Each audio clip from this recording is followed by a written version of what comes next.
Okay, everybody. I got a comment on one of my YouTube videos that was so disturbing. It was a comment that combined all the theories that all of these YouTubers who've been selling a narrative of murder of the Kenneka Jenkins case this entire time. All the craziness was all combined in sort of a hybrid chimera mind mess. That's all I'm going to call it. It was an absolute nightmare when I was reading that, because I knew at that point that this is what we've gotten from all of these crazy conspiracy theories, and these people actually believed so much of the garbage that was told to them, and that garbage is still being spread to this day. There's people that are all excited about this new channel out there, and it's insanity. I won't even bring it up because it's the same bogus crap that's been put out on the Kenneka Jenkins case since the beginning. So what I did was I took their comment and I put it to audio, and then I put in some video clips to show you what goes through my mind when I'm reading that. It's pure insanity. So let's get started on that right now. It wasn't alcohol or drugs that had her walking like that. It was people walking with her and holding her up, and somebody edited the extra people out the video. She was dead before leaving the room. I know it sounds crazy. It was the only way she could have left the room, what seems alive and on her own. The fact is she was killed in the room.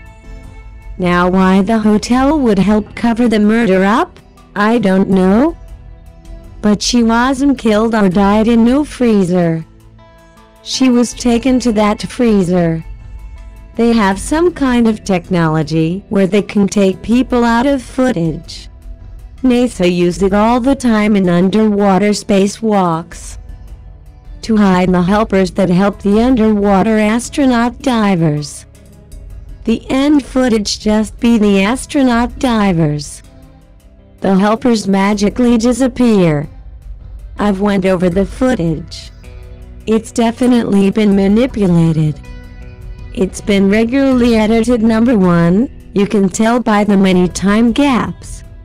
Also, multiple glitches prove the footage has been tampered with. Then it's points in some of the footage where she looks like a totally different person / also total dark shots of her where you can't tell who it is. Proof that they got a look-alike to act like her so they could fill in important missing parts of footage. Plus you can see multiple shadows at different times in the hallways when she was the only person in the hallway at that time. More proof that other people was walking with her that whole time and was physically taking her to the freezer against her will. So next time you look at her walk, please understand she is being held up and her body manipulated by others to make it seem like she's walking and is alone. I don't know if it was their intention to make her seem drunk or high. It could just be that she looks like she is drunk or high from 4 or more people holding her up and making her body walk. It's not as far-fetched as you think. Whomever edited the footage to cover up this crime couldn't remove the shadows of the other people. Pay attention to everything. The shadows on the walls and floors. The way her legs seem to make unnatural movements, even for a drunk person. Points where it seems she's being both pulled and pushed. Points where it seems someone is holding her on walls longer enough to get better grips on her. Once you guys start paying attention to these things, that walk will make so much sense to you, and you will see she's not drunk or high. She's not even alive.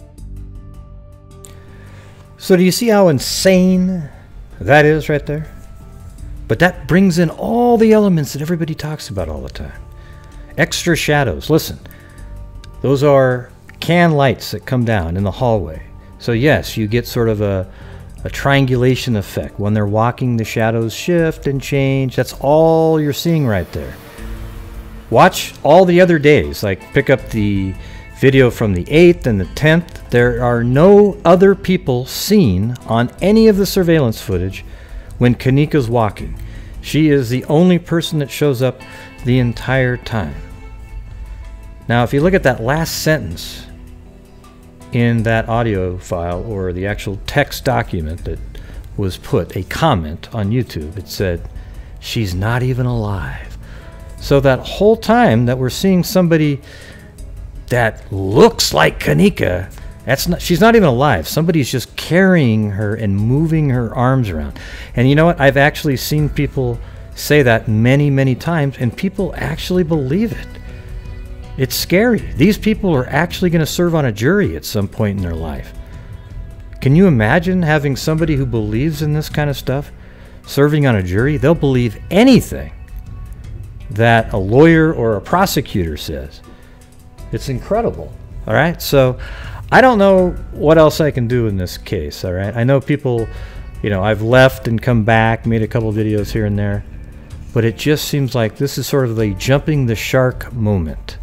This is the moment where it's all just come to a head and you realize how absolutely whacked out this is. I mean, there's people now all excited about this new YouTuber. I won't even mention their name. And when I say new, I mean regarding the Kenneka Jenkins case. And they're putting out the same garbage and trash that's been put out the whole time. Just another sort of angle on it. It's absolute garbage, okay? Now, Kenneka Jenkins died accidentally in the freezer. That's the case. To me, it's a simple case. But if you want to make it a murder, then it becomes really complex, because then you have to invent all these different things that can help you sell your story to the other people who want to believe that it's a murder, okay? It's just not. All right? Now, all the people that keep making these videos should be ashamed of yourselves for creating someone just like the person I showed comment on YouTube. It's absolutely ridiculous, okay? So, I think I'm done, all right? So until next time, everybody, be safe out there.